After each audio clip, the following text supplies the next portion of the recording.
आज के कार्यक्रम में आपका स्वागत है। आज हम आगे बात करेंगे जो हमने कल सिलसिला शुरू किया था, इंटरनेट और डिजिटल सामंत या इंटरनेट के डिजिटल सामंत। और हमने ये बात की थी कि आपसे कि एक बड़े संख्या में अ, ऐसा इंटरनेट यूजर सामने आया जो एकदम अपरिपक्व है, अशिक्षित है। अशिक्षित उस सेंस में नहीं है, मतलब हो सकता थोड़ा बहुत साक्षर है, वो पढ़ना लिखना जानते हैं, कुछ लोग एमए भी हैं, बीए भी। लेकिन इसने एक बड़ी समस्या खड़ी की है जिसकी तरफ मैं ध्यान खींचना चाहता हूं आपका। और मैंने बात खत्म की थी कि किस तरह से ऑनलाइन इंसाइक्लोपीडिया के तौर पर जो विकिपीडिया आया है उसमें सब लिख सकते हैं। इसके चलते हुआ ही है कि उसमें बड़े पैमाने पर ऐसी सामग्री आई है जो कि अ, कम शिक्षितों के द्वारा लिखी गई है। उसके अनंत पन्ने हैं और असंख्य पाठक हैं। और इसी अर्थ में ये कहा गया था कि ये जो विकिपीडिया है वो एक तरह से मिस इन्फॉर्मेशन और अज्ञानता इसकी रिसाइकलिंग कर रहा है और कॉर्पोरेट प्रोपेगेंडा कर रहा है। यहां हमने कल बातचीत खत्म की थी। इसके आगे हम लोग चलते हैं और देखेंगे कि ये जो हमारे सामने बहुत बड़ा एरिया यूट्यूब ने खोला है और इसमें एमेच्योर वीडियोस का एकदम खजाना है। और एमेच्योर वीडियोस को तैयार कराने में बहुत बड़ी भूमिका है शिक्षा से जुड़ी हुई टेक्नोलॉजी कंपनियों की। उन्होंने बड़े पैमाने पर शिक्षा की सामग्री अ, तैयार करके वहां संप्रसारित की हुई, जिसका कि अगर मुझसे पूछे तो अकादमिक मूल्य नहीं, लेकिन ज्यादातर बच्चे उसी से पढ़ रहे हैं। उसी तरह ब्लॉगिंग में जो एक बहुत ह्यूज संख्या, जिसका कि मैंने पिछले एपिसोड में जिक्र किया था, करोड़ों लोग हैं जो कि ब्लॉगिंग में लिख रहे हैं, उसमें भी एक बड़ा हिस्सा वो कॉर्पोरेट ब्लॉगिंग का है, जिसमें कि एब्सर्डिटी और तथ्यहीनता मतलब कूट कूट के भरी हुई है। और ये जो पूरा का पूरा यूट्यूब और ब्लॉगिंग, इसके धंधे में बड़े पैमाने पर एमेच्योर लोग हैं, धंधेबाज लोग हैं और ऐसे लोग हैं जो कि कम शिक्षित हैं। खाने पीने, पढ़ने, खरीदारी करने, सजने, इनके मेहंदी लगाने, खाना बनाने, इनकी असंख्य और लाखों वीडियो हैं।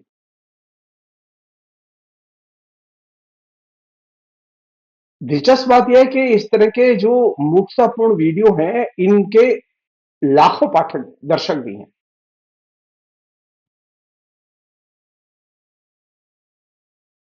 हम आप ये भी कह सकते हैं कि ये मूर्खों की साझा बौद्धिक क्षमता के प्रदर्शन का एक तरह से खजाना है, संग्रहालय है। और ये गूगल पर जो भीड़ आती है या आ रही है, उसकी अभिव्यक्ति है। और ये एक तरह का अल्गोरिदम भी है। इसका मंत्र है, जितनी क्लिक, जितनी सर्च, उतनी ही जनप्रियता।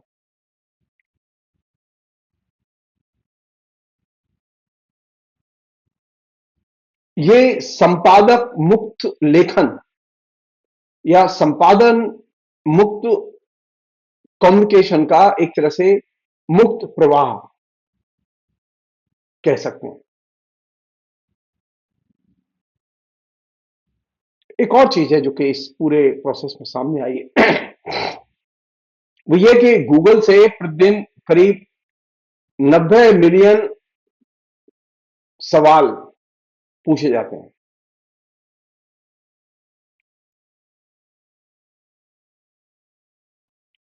और गूगल अपने तरीके से उसका जवाब देता है जो कि आप हम लोग पढ़ते हैं। और ये जो जितनी क्लिक, जितनी सर्च, उतनी जनप्रियता, इसने एक तरह से भीड़ और एमेच्योर लेखन या एमेच्योर ज्ञान, इसको एक तरह से स्वीकृति दिलाई।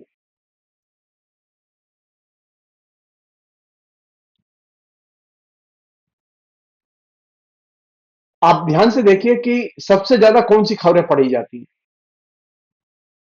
तो आपको जान के आश्चर्य होगा कि जो सबसे ज्यादा क्राइसिस की खबरें हैं, सबसे ज्यादा युद्ध की खबरें हैं, जहां से कि सबसे ज्यादा तकलीफें आ रही हैं, हजारों लोग मर रहे हैं, जहां वहां कम लोग पढ़ रहे हैं।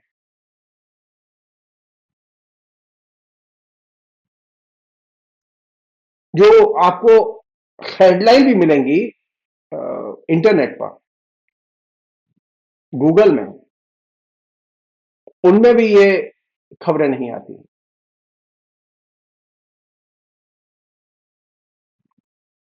न्यूयॉर्क टाइम्स ने एक सर्वे किया था, उसमें उस सर्वे में उन्होंने पाया कि तकरीबन 50% से अधिक ब्लॉगर सिर्फ अपने निजी जीवन पर केंद्रित होकर और निजी अनुभव पर और निजी संस्मरणों पर केंद्रित होकर लिखते हैं। उसी तरह जो यूट्यूब में जो चैनल्स हैं, लाखों करोड़ों वीडियो हैं, वहां पर निजी अनुभवों और निजी जीवन, धार्मिक सामग्री और उसके रहस्यमय संसार की कहानियां, या हम ये कहें कि अ, धार्मिक साहित्य में जो कहानियां उपलब्ध हैं, उनका पाठ करने वाले लोग, कथावाचक, वो बड़े पैमाने पर मिल जाएंगे।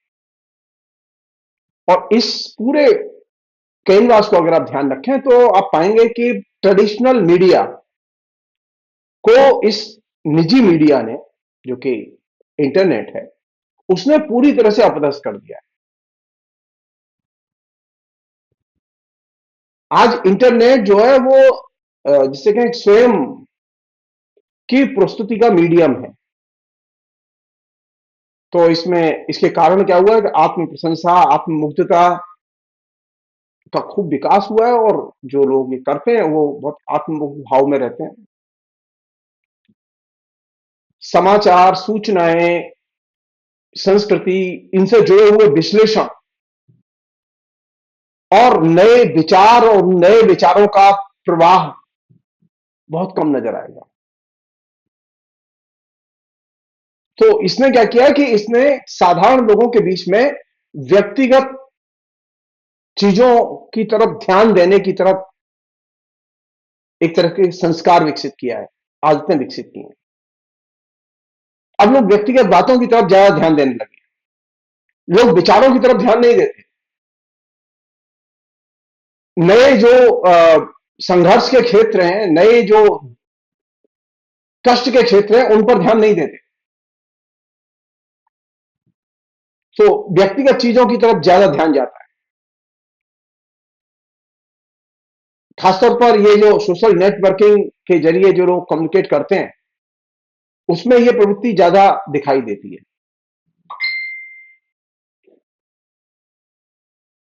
एक अन्य चीज है वो ये कि ये जो इस तरह का जो कम्युनिकेशन है, ये कम्युनिकेशन अपने आप में एक नई समस्या पैदा कर रहा है।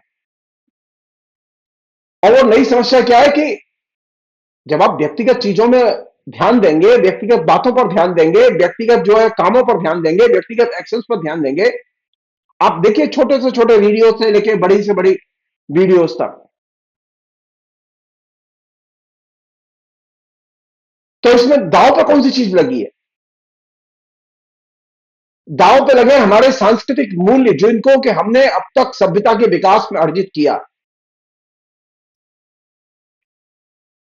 दांव पे लगी हमारी आकांक्षाएं, समाज कैसा होना चाहिए, समाज को देखने का नजरिया, उसके उसको लेके एक यूटोपिया जो सामान्य तौर पर युवाओं में होता था, वो यूटोपिया एकदम गायब हो चुका है। अब युवाओं में बड़ी संख्या में जिसे कहें कि सिर्फ पर्सनल बातों में रुचि, पर्सनल विषयों पर बातचीत, ये एक प्रधान एरिया विकसित हुआ है। इसका एक और परिणाम भी निकला है, वो ये कि दैनिक अखबारों के पाठकों की संख्या में तेजी से गिरावट आई।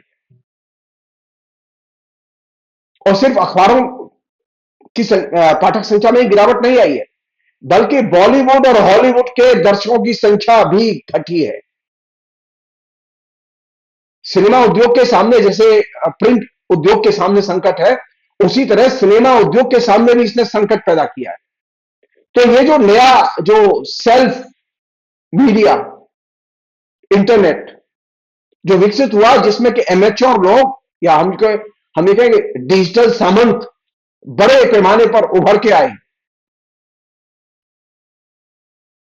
तो इनसे सांस्कृतिक मूल्य, सांस्कृतिक परंपराएं जो आपकी विरासत का बहुत महत्वपूर्ण हिस्सा है, वो तो क्षतिग्रस्त हो ही रही हैं। इनसे सिनेमा उद्योग और प्रिंट मीडिया उद्योग वह भी प्रभावित हो रहा है, वो उसका भी नुकसान हो रहा है। और अब जिस तरह से पुस्तकों की बाढ़ इंटरनेट पर तमाम किस्म की लाइब्रेरियों के जरिए आ गई है, उसने पुस्तक उद्योग के सामने संकट खड़ा कर दिया है।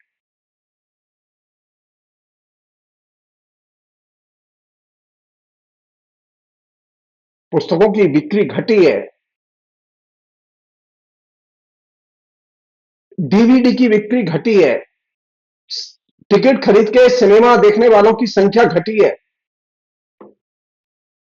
और बड़े पैमाने पर सांस्कृतिक मालों की चोरी बढ़ी।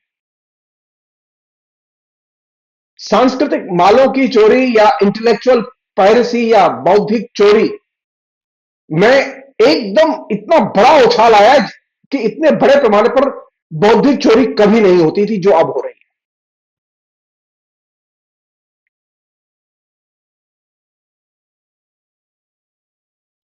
और ये एक ऐसी जगह है जिसने कि एक तरह से ऑक्सफोर्ड यूनिवर्सिटी वाले भी परेशान है, हार्वर्ड यूनिवर्सिटी वाले भी परेशान है, एमआईटी के लोग भी परेशान है, इससे हिंदुस्तान के लोग भी परेशान है, लेकिन बोल नहीं रहे।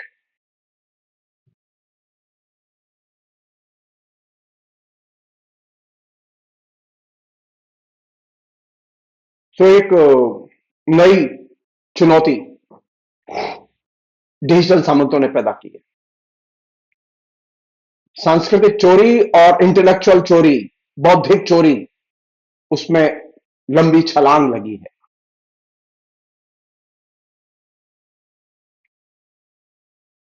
एक और चीज है जो कि इस बीच में विकसित हुई है, जो कि वो ये कि पहले क्या था कि प्रिंट मीडिया के पास में विज्ञापनों से होने वाली कमाई बहुत थी।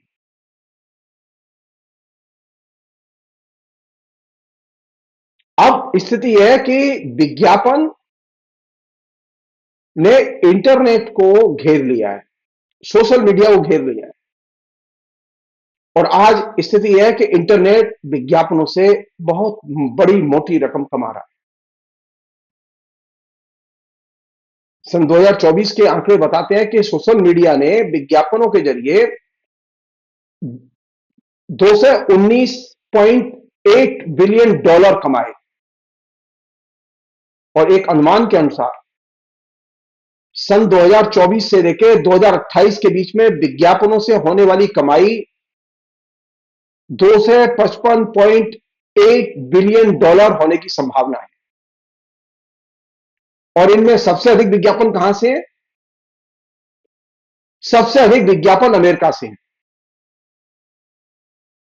अमेरिका ने सन 2024 में 76 मिलियन डॉलर खर्च किए। और जैसा कि मैं पहले एक एपिसोड में बात कह चुका हूं, मैं उसे यहां दर्ज करना चाहता हूं फिर। ये जो डिजिटल सामंत है, या ये जिसे कहें कि ये इंटरनेट पर जो ये बंदर है सोशल मीडिया में,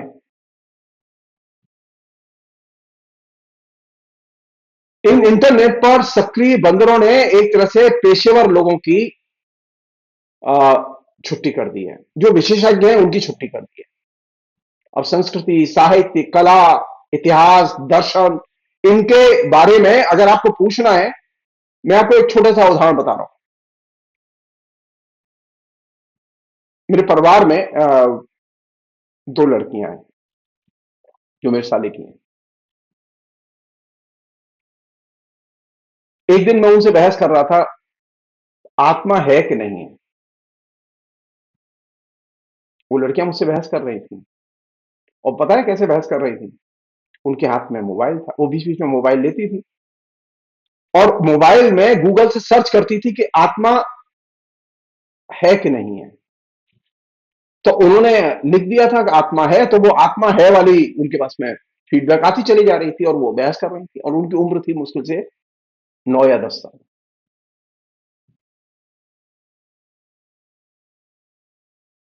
उन्होंने कोई किताब नहीं पढ़ी। तो नया संकट, नई जो चुनौती है वो ये कि ये जो सोशल मीडिया पर, इंटरनेट पर सक्रिय जो बंदर हैं, इन्होंने संस्कृति, साहित्य, कला, दर्शन, इनके जो विशेषज्ञ हैं, जो पेशेवर लोग हैं, जिनके पास में रिच एक्सपीरियंस है, उनकी एकदम छुट्टी कर दी है। पहली तो छुट्टी उसने सोशल इंटरनेट के आने के बाद में जो हुई, वो हुई संपादक की। अब अखबार के संवाददाता और संपादक को उसने एकदम बेकार कर दिया। हर बंदा लिखने को तैयार है, हर बंदा लिख रहा है। क्यों? क्योंकि ये जो दौर है, इसे लोग कहते हैं एमेच्योर कल्ट का युग। और एमेच्योर कल्ट के युग में बंदर टिपिकल उपमा है उसकी, वो उसका आइकॉन है, वही शो करता है। और ये बंदर ही भविष्य तय कर रहे हैं। ये बंदर ही अहर्निश टाइपिंग, मोबाइल इनके हाथ में, इनके हाथ में लैपटॉप है, यही बंदर हमारे भविष्य के मालिक हैं। इंटरनेट ने एक ऐसी स्थिति पैदा की।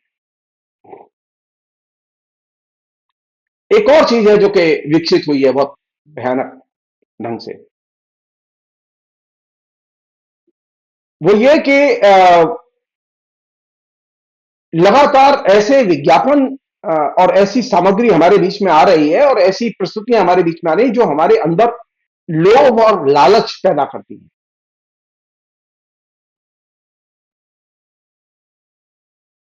ऐसे लेखक आ गए हैं जो कि लिखते ब्लॉग हैं, लेकिन कहीं से पूरा का पूरा कट पेस्ट करके लिखते हैं या फिर नकल करके लिखते हैं।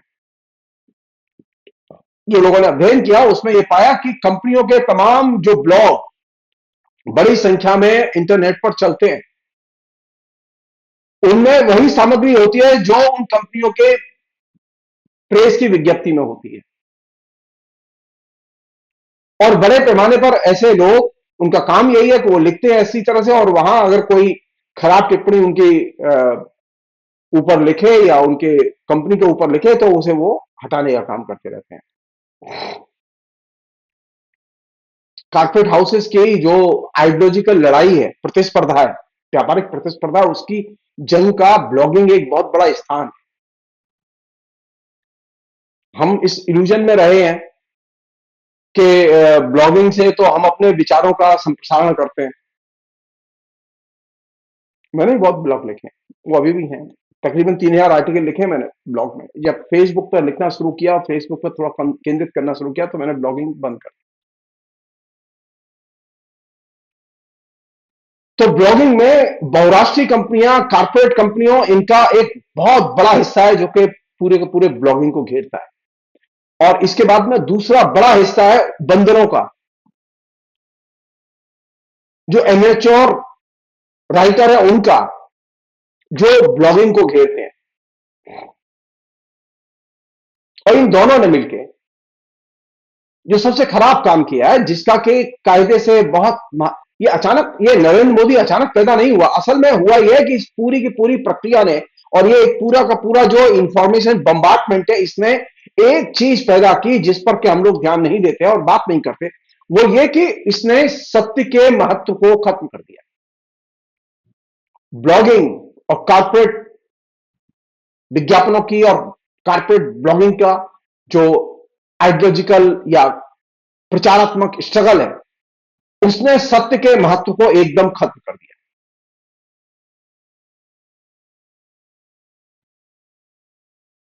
ब्रिटेन के एक प्रधानमंत्री थे, जेम्स कैलागन। जेम्स कैलागन ने एक जमाने में इस सब चीज को देखने के बाद में एक बात कही थी कि सच जब तक सारी दुनिया में फैले, उसके पहले झूठ सारी दुनिया को घेर लेता है। और ये चीज, ये कथन जो इंटरनेट पे आप लिखते हैं, ब्लॉग लिखते हैं, तो स्पीड से जाता है वो। तो ये जो स्पीड से जो राइटिंग है और ये अबाधित कल्चरल फ्री एक्सप्रेशन है,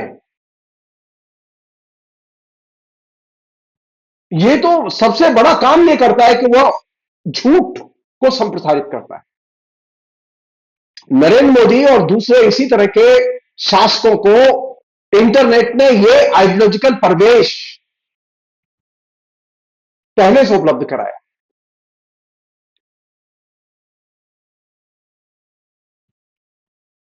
एक और है, बहुत ही अमेरिका की बहुत ही शानदार मैगजीन है वायर। ये हिंदुस्तान वाली वायर नहीं, वायर। तो उसके वायर के एडिटर ने, चेरिस एंडरसन ने, उनकी एक बहुत शानदार किताब है द लॉन्ग टेल। उन्होंने लॉन्ग टेल नामक पुस्तक में बहुत ही शानदार बात कही है इन एमेच्योर राइटर्स को लेकर। उन्होंने कहा है कि ये जो, जिन्हें मैं डिजिटल सामंत कहता हूं, ये एमेच्योर लेखक संस्कृति के साथ फ्लैटरिंग करते रहते हैं।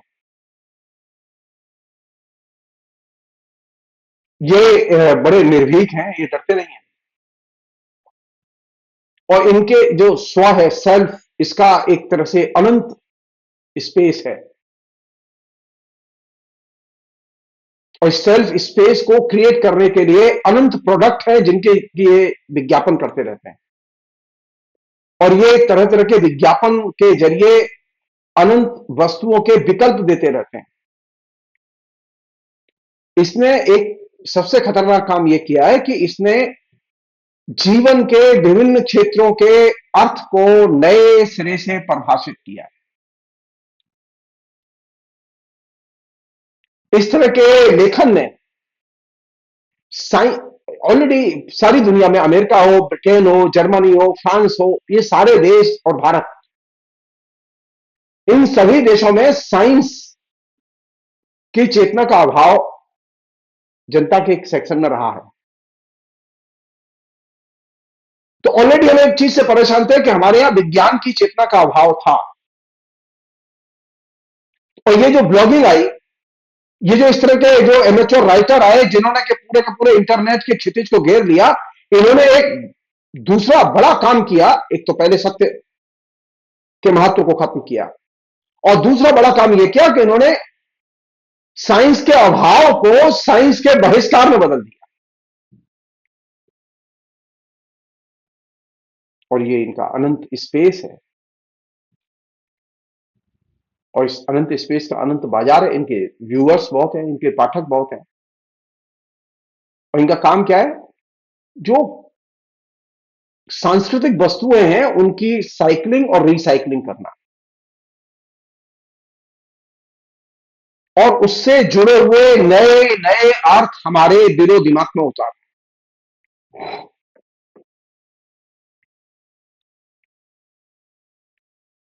ये जब साइक्लिंग रिसाइक्लिंग करते हैं,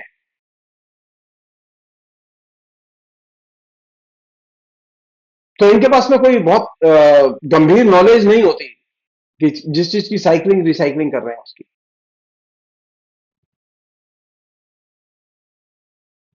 ये इस तरह का जो कम्युनिकेशन है वो इंटेलेक्चुअल पैदा नहीं करता।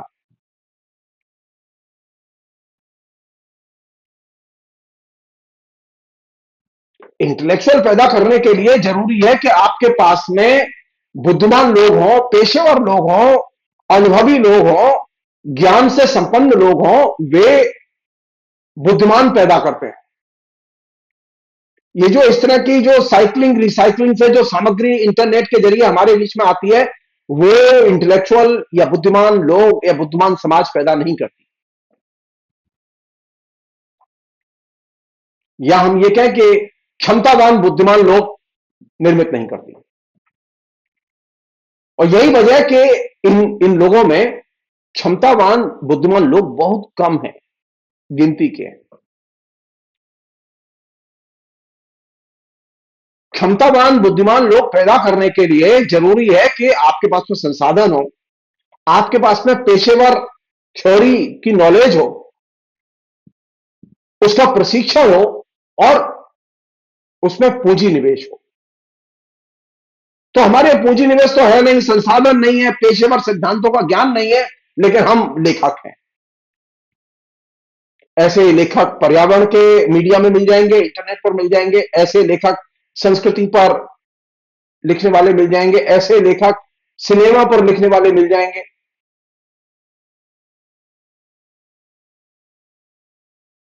जो पेशेवर सिद्धांतों के ज्ञान से शून्य है, जिनका कभी कोई पेशेवर प्रशिक्षण शिक्षण नहीं हुआ है। हाँ, वो टाइप करना जानते हैं, इसलिए वो विश्वमान लिख रहे हैं। यही वजह है कि सोशल मीडिया में या इंटरनेट पर सही अंतर वस्तु का एक तरह से अभाव है।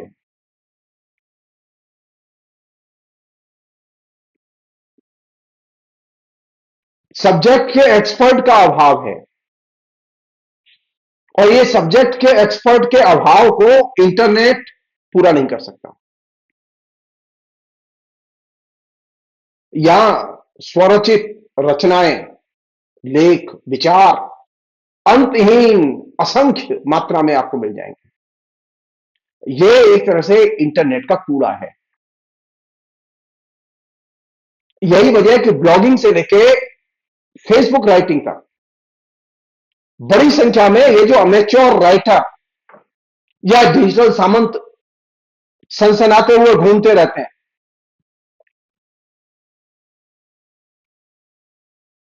ये जो लिख रहे हैं, इससे क्या है, इंटरनेट पूरा तैयार हो रहा है।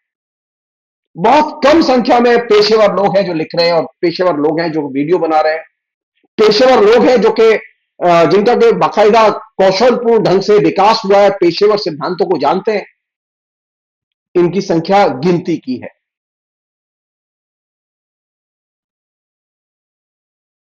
लेकिन ये जो इस तरह की जो भीड़ इंटरनेट बंदरों की आई हुई है, इस भीड़ ने एक खतरनाक काम किया कि जो पाठक इनको पढ़ते हैं, तो वे ये नहीं जानते कि सही क्या है और गलत क्या है। तो एक बड़ी संख्या ऐसे लोगों की तैयार की है इन इंटरनेट पर सक्रिय डिजिटल सामंतों ने, कि सही और गलत का विवेक ही नष्ट कर दिया। सही और गलत के बीच में जो एक पतली विभाजन रेखा होती है, वो रेखा ही लोगों की नजर से ओझल करती है। या हम ये कहें कि आम लोगों में जो लोग इनको पढ़ते हैं, उनके पास में सही और गलत में फर्क करने की तमीज ही नहीं होती। यही अवस्था यूट्यूब की है, यही इंस्टाग्राम की है, यही फेसबुक की है, यही ट्विटर की है, यही ब्लॉगिंग की है। यूट्यूब पे आपको करोड़ों वीडियो मिलेंगे, लेकिन ज्ञान और चेतना संपन्न करने वाले वीडियो देखने वाले कम यूजर मिलेंगे और कम वीडियो मिलेंगे। तो हमारे यहां यूजर तो है, और यूजर का बाजार भी है। वे कौन से हैं? एमेच्योर।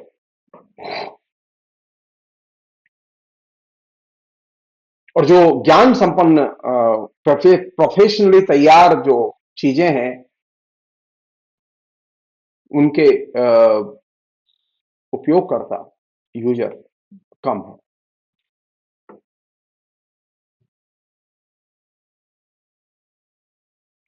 एक और चीज है कि ये जो अपरपक्व लेखक, अपरपक्व प्रोड्यूसर, अपरपक्व टेक्नीशियन, अपरपक्व पाठक जो बड़ी संख्या में विस्फोट की तरह हमारे सामने आया है,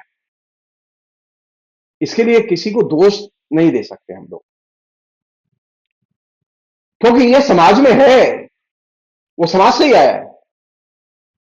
और यही अपरपक्व लोग जो है वो इन माध्यमों के संचालक भी हैं।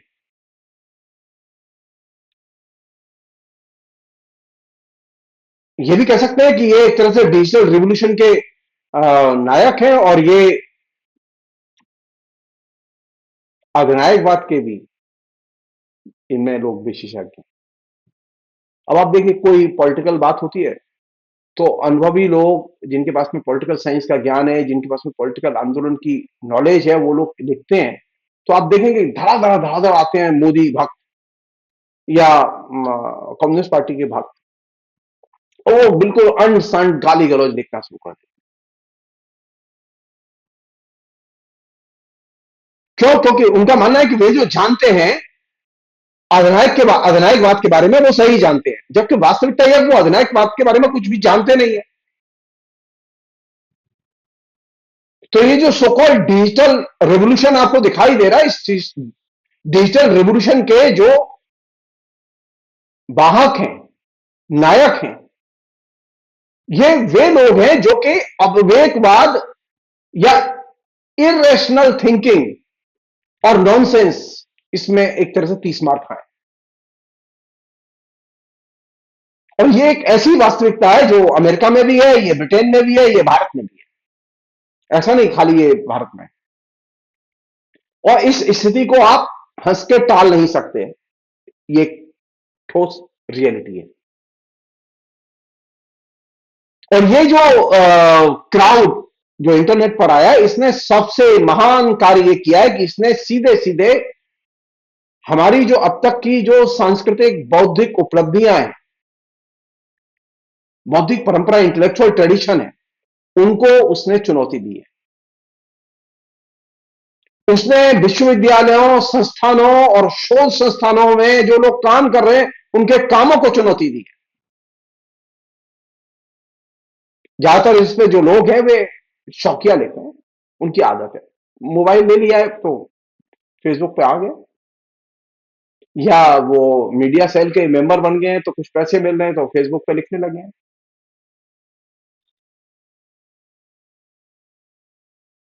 तो सोशल मीडिया में गतिविधि करना ये उनके हॉबी का हिस्सा है, ये उनको शौक है, या वो पेड एजेंट हैं, तो उसी के अनुसार वे आचरण करते हैं।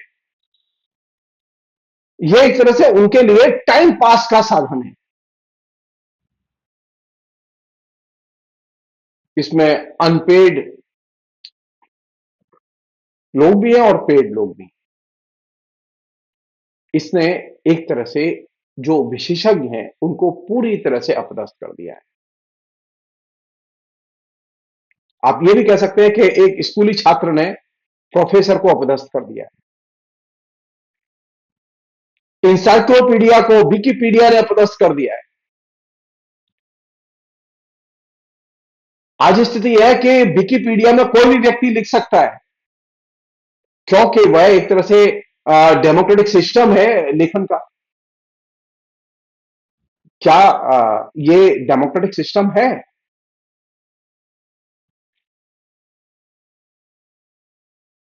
याद कीजिए एडम स्मिथ ने क्या कहा था, जो अर्थशास्त्र के बहुत बड़े विद्वान थे। उन्होंने कहा था, उनकी एक पुस्तक बहुत famous, the wealth of the nation, उसमें उन्होंने कहा था कि विशेषज्ञ और श्रम विभाजन पूंजीवाद की दो महान उपलब्धियां हैं। लेकिन ये नई जो इंटरनेट क्रांति हुई है, ये साइबर क्रांति हुई है, जिसमें हम लोग अब रमण कर रहे हैं, इसने इस पूरे के पूरे जो पूंजीवाद की उपलब्धि इसे ध्वस्त कर दिया है। अब विशेषज्ञ के ज्ञान को कॉमन सेंस के ज्ञान के जरिए रिप्लेस कर दिया गया है। अब एमेच्योर जो लोग हैं, जो डिजिटल सामंत हैं, वो ज्ञानी हैं और वे विशेषज्ञ से ज्यादा कमाते हैं, और इन तमाम इंटरनेट पर काम करने वाली कंपनियों ने उनको अच्छे वेतनमान पर नौकर भी रखा हुआ है। मसलन जो धर्म पर लिख रहे हैं इंटरनेट पर, उन्हें धर्मशास्त्र जानने की कोई जरूरत नहीं। उन्हें धर्म का प्रोफेसर होने की या थियोलॉजी को जानने की कोई जरूरत नहीं है, उन्हें दर्शन को जानने की कोई जरूरत नहीं है। ये लोग इंटरनेट पर सामग्री थोक के हिसाब से सप्लाई दे रहे हैं। ये संपादक की भूमिका अदा कर रहे हैं। हमारे यहाँ ऐसे तमाम कोर्स इंटरनेट पर सक्रिय हैं और बने हैं जिनको के बीए पास लोगों ने तैयार किया है। ऐसे लोगों ने तैयार किया, उनमें ऐसे लोगों ने लिखा है जो हाई स्कूल पास और इंटर पास रहे हैं। तो ये इंटरनेट के स्टार हैं। इनमें वे तमाम लोग हैं राइटर्स के तौर पर जो कॉलेज ड्रॉप आउट हैं या मीडिया डिप्लोमा जिनके पास है। और वे ये लोग अपने काम के जरिए जो रेनेसा या रेनेसा के पहले का जो युग है, प्रबोधन युग, उसके एकदम विचारों के विरोध में खड़े हैं। और इनका लेखन इसे लाखों करोड़ों लोग पढ़ते हैं, तो इनका लेखन जो है वो आकर्षित करता है, वो प्रलोभन पैदा करता है कि वाह, कमाल का लेखक है। अच्छा, उसने पढ़ाई नहीं है, वो फिलॉसफी जानता ही नहीं है, लेकिन उसने फिलॉसफी पर किसी तरह से टिप्पणी कहीं से नकल करके लिख दी और उसे हजारों लोग देख रहे हैं, पढ़ रहे हैं। उसने उसका कोई फिलॉसफी से संबंध ही नहीं रहा है जीवन में। इसे कहते हैं प्रलोभन पैदा करना, ठगई करना। और ये प्रलोभन और ठगई डिजिटल सामंत बड़े पैमाने पर कर रहे हैं। एक और चीज है जो इस बीच में डेवलप हुई है, वो ये कि अब ओपन सोर्स है और इंसाइक्लोपीडिया भी है, और इसमें काम करने वाले तमाम एमेच्योर लोग हैं। तो अब बच्चे की राय और विशेषज्ञ की राय ये समान मानी जा रही है, क्योंकि एमेच्योर लोगों का इंटरनेट पर जलवा है।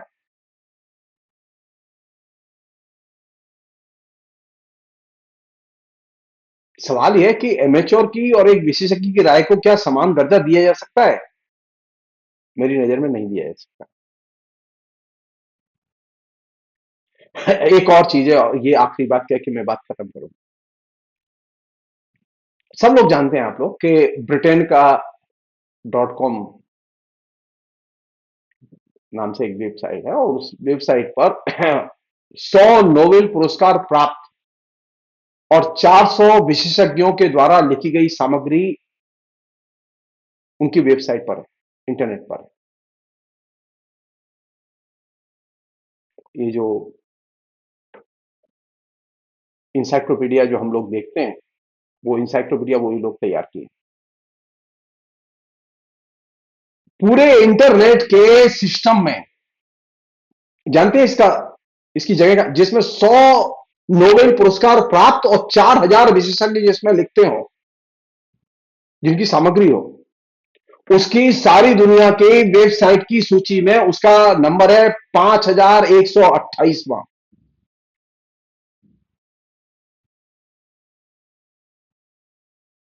ब्रिटेन का के वेबसाइट पर सैकड़ों पेशेवर संपादक हैं जो तथ्यों की जांच करते हैं, उसके बाद में कोई चीज वहां जाती है।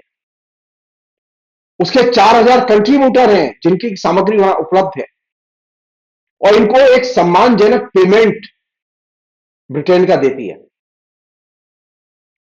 और इसके विपरीत विकिपीडिया एक फूटी कौड़ी पेमेंट नहीं देता, वहां कोई संपादक नहीं है। ब्रिटेन का 232 साल का एक्सपीरियंस है।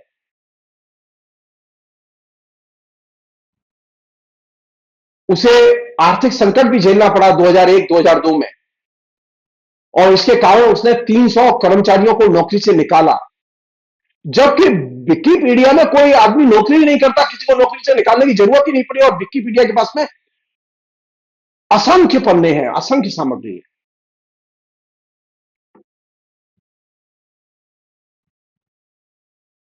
ये जो कैनवास है, इसमें अंत में मैं सिर्फ जर्मनी के प्रसिद्ध समाज विज्ञानी हेबरमास की बात उद्धृत करना चाहता हूं। उन्होंने कहा था कि ये जो इंटरनेट पर लिखने वाले लोग हैं,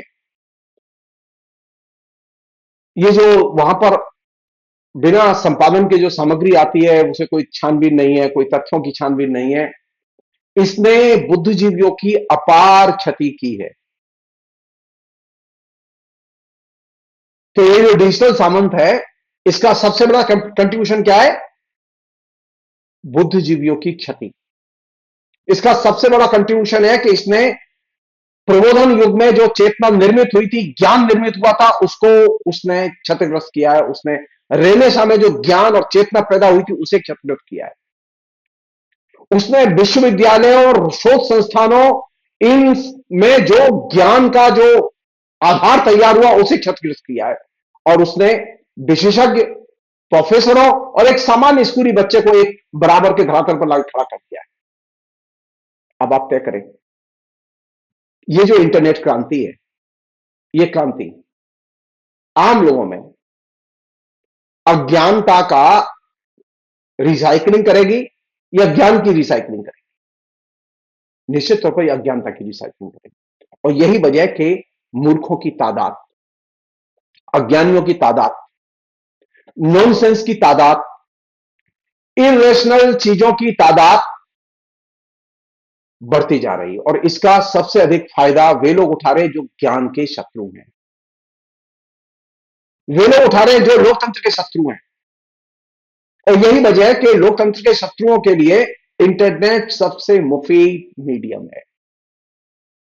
फिलहाल इतना ही। बहुत बहुत शुक्रिया। Thank you.